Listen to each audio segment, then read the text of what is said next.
autumn, the harvest is in, jars are sealed, and the garden seems to fall silent. But is that really true? Many believe that once the last tomato is picked, the gardening season is officially wrapped up. But what if I told you that the most crucial work, the one that will truly define your next year's harvest, is just beginning right now? Today, we're diving into the biggest question of the fall. Should you dig over your garden or leave it be? And I'll show you how one simple decision this autumn can cut your spring workload in half and significantly boost your yield. Let's take a quick step back. Almost all of us grew up believing that autumn digging was a sacred, undeniable rule. Our grandparents would grab their shovels and meticulously turn over every inch of soil.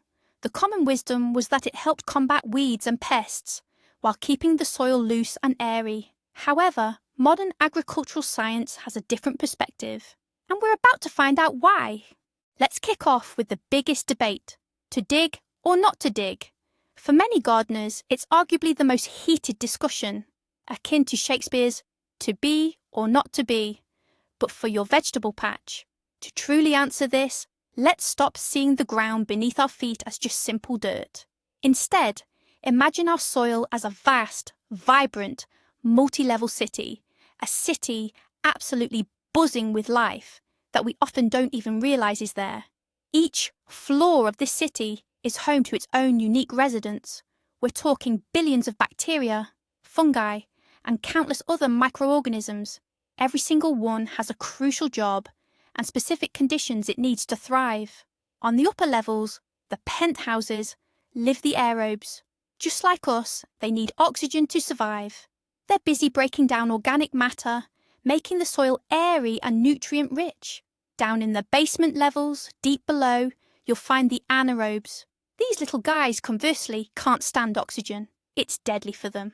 Yet, they too perform equally vital work. Now, when we grab a spade, we effectively turn this entire city on its head. We bury those penthouse dwellers deep into the basement, where they suffocate without air, and we toss the basement residents up to the surface, where they perish. What we end up doing is destroying a delicate living system that has taken years, even decades, to establish itself. But this underground city also hosts larger, more visible residents. I'm talking about earthworms. They are our garden's primary, most valuable, and completely free workforce, often called nature's ploughs. This is no exaggeration.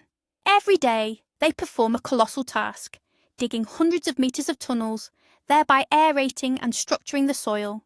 These tunnels are perfect channels, delivering essential air and water directly to plant roots. But that's not all. By processing soil and organic matter through their bodies, worms create invaluable humus, or vermicompost.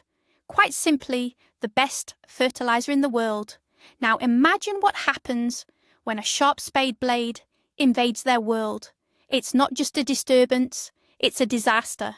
We destroy their intricate network of tunnels, slice their bodies into pieces, and expose them on the surface, making them easy prey for birds.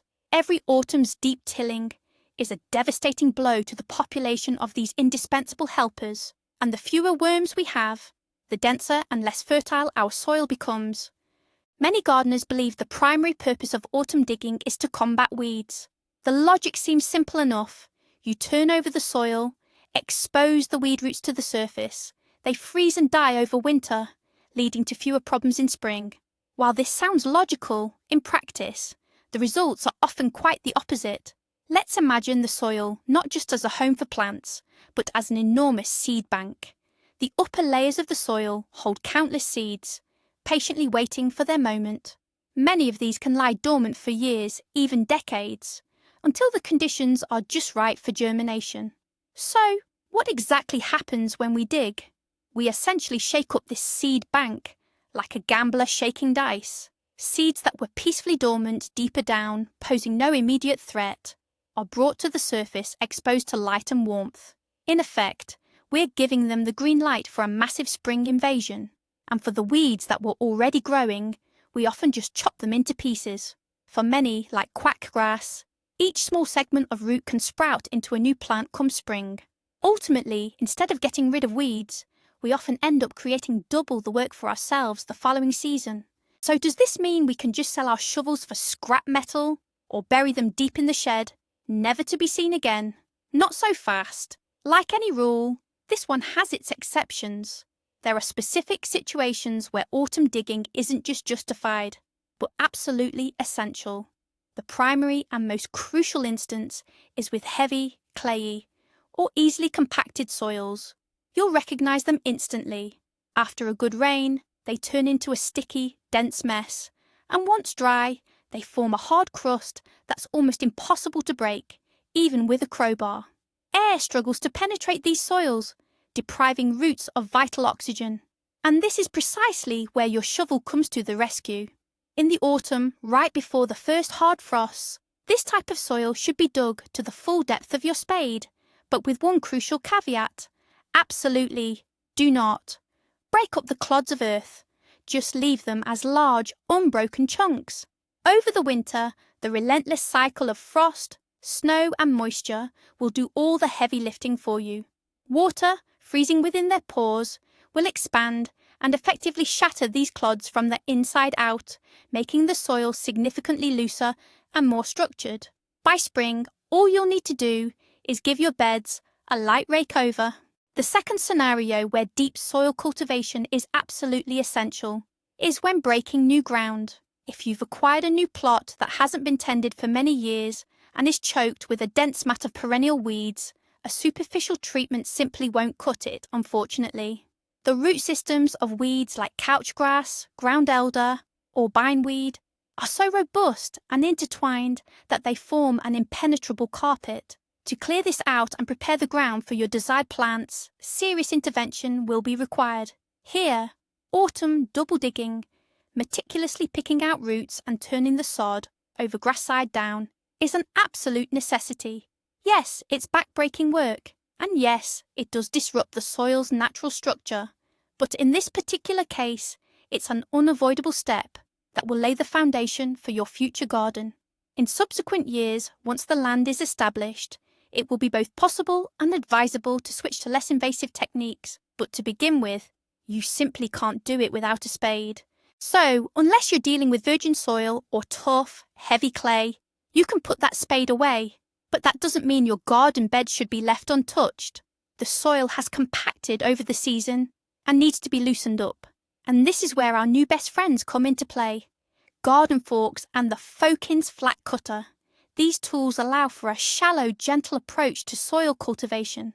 What's the principle behind it? We don't turn over large clods of earth. Our goal is simply to loosen the top layer of soil to a depth of 5 to 10 centimetres.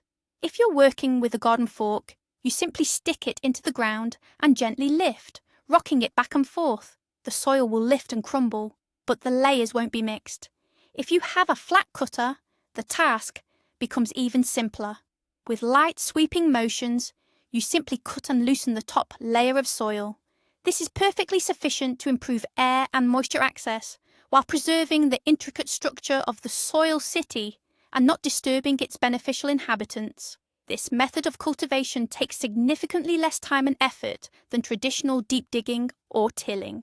Now that we've covered soil preparation, let's move on to something truly rewarding: fall fertilization. Fall isn't just the end of the growing season, it's the perfect time to give our soil a real feast.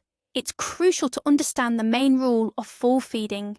In autumn, we're not nourishing the plants that are already gone, but the soil itself and its countless inhabitants. We're essentially stocking a pantry for them to last through the long winter. During the cold months, microorganisms and worms will slowly break down all the organic matter we've added. By spring, just in time for planting, it will have transformed into easily digestible, balanced nutrition for young plants. Think of it like preparing a dish that needs to simmer slowly. You put all the ingredients in during the fall, and come spring, you'll find a rich, nourishing broth ready. This provides the ideal base for your crops to grow strong and healthy. That's why enriching your garden beds in the fall is the most crucial investment you can make in your future harvest. So, what are we going to feed our soil? Practical step number 1 and the most crucial item on our autumn feeding schedule is organic matter. The best choices for fall are well-aged compost or fully decomposed manure, often referred to as well-rotted manure. I want to emphasize this point. Never apply fresh manure in the fall. It contains too much hot nitrogen in the form of ammonia, which can literally burn any lingering plant roots. Plus, fresh manure often comes with weed seeds and harmful pathogens. Compost, or well-rotted manure, on the other hand, is a different story entirely. These are ready-to-use, balanced, and safe meals for your soil. Compost isn't called gardener's black gold for nothing. It doesn't just nourish, it also dramatically improves soil structure, making it looser, more moisture retentive, and teeming with life. The application is incredibly simple. Just spread it evenly over the surface of your garden beds in a layer a few centimetres thick, roughly 1 bucket per square metre. Why do we do this? By scattering organic matter on the surface, we create ideal conditions for our subterranean helpers. Imagine we've laid out a feast for them. All winter and early spring, earthworms and microorganisms will feast on it. They'll come up from deeper in the soil, drag bits of compost down into their burrows, and process them. In doing so, they'll mix the fertilizer with the soil themselves, without any help from us, and in the most natural and beneficial way possible. They'll enrich the earth with humus, creating that desirable, crumbly, porous structure that plant roots absolutely love. By spring, the soil in that bed will be incredibly light and fluffy, loose, dark, and smelling wonderfully of the forest. You won't have to dig it up to incorporate the amendments. Nature will do all the work for you, far better and more efficiently than any shovel ever could. This is the core principle of intelligent gardening. Don't interfere. Instead, empower nature. Now let's turn our attention to mineral fertilizers. While organic matter is wonderful, sometimes your soil needs an extra boost of specific elements. In autumn, the key players for us are phosphorus and potassium. Remember this dynamic duo, phosphorus and potassium. They are truly the bedrock of full fertilization. Let's break down what each of them does. Phosphorus, first and foremost, is about energy and roots. It stimulates the development of a strong, healthy root system, enabling your plants to quickly spring back to life and efficiently absorb nutrients come springtime. Potassium, on the other hand, is all about immunity and winter hardiness. It equips plants to withstand cold temperatures, enhances their resistance to diseases, and improves their ability to cope with stressful conditions. You could say that phosphorus lays the foundation for your future plant, while potassium bundles it up in a warm coat and provides those essential vitamins. This is precisely why applying these elements in the fall is so crucial, especially for perennial crops like berry bushes, strawberries, or fruit trees. When it comes to your fall garden, there's one nutrient you absolutely want to steer clear of: nitrogen. Nitrogen is the element of growth. It's responsible for the vigorous, lush development of green foliage, leaves, and stems. While it's crucial in spring and early summer, in autumn, nitrogen becomes your garden's #1 enemy. Applying nitrogen fertilizers before winter will trigger premature growth. Plants, especially perennials, instead of preparing for dormancy, will start putting out tender new shoots. These delicate sprouts won't have time to mature and harden off before the first frosts arrive.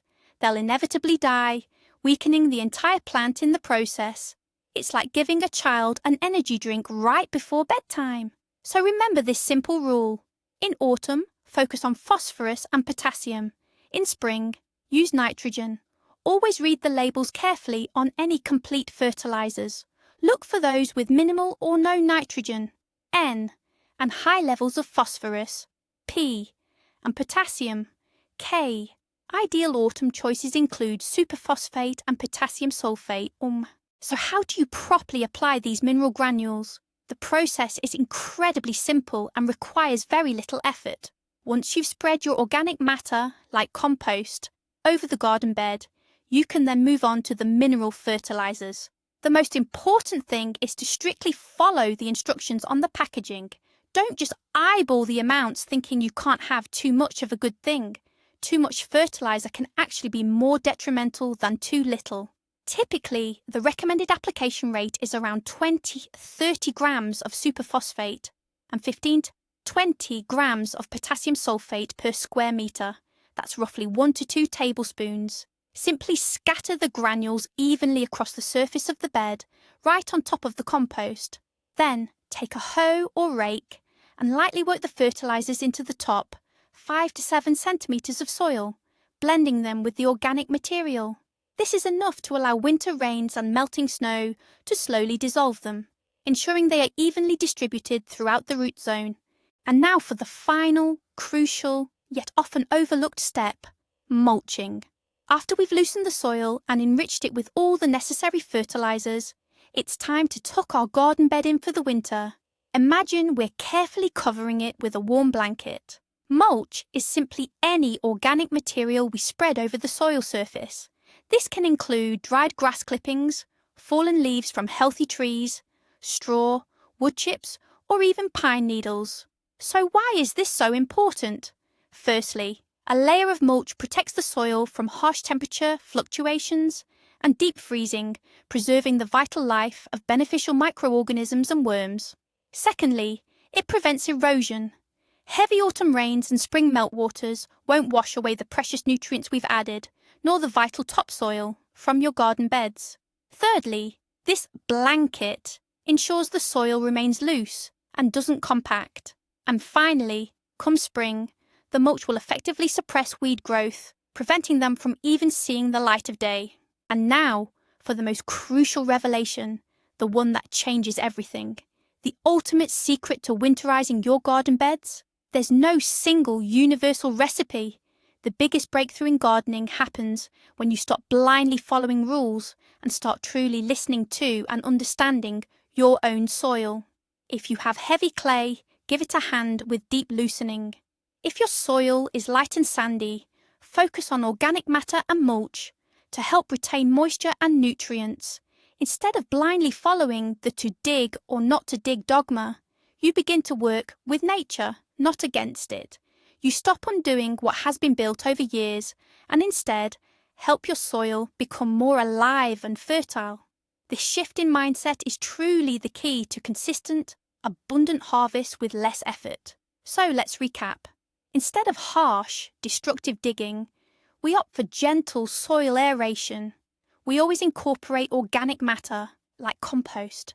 We add phosphorus and potassium to strengthen future plants and improve their winter hardiness. And finally, we cover the beds with mulch, just like a warm, protective blanket. These simple steps will preserve your soil's health and save you a ton of time and effort next spring. Thank you for watching this video all the way to the end. If you found it helpful, please give it a thumbs up and subscribe to the channel so you don't miss future episodes. Now, a question for you. Which approach do you favour? Do you still dig your garden beds every autumn? Or have you embraced a no-dig or natural gardening approach? Let me know in the comments. I'd love to hear about your experiences.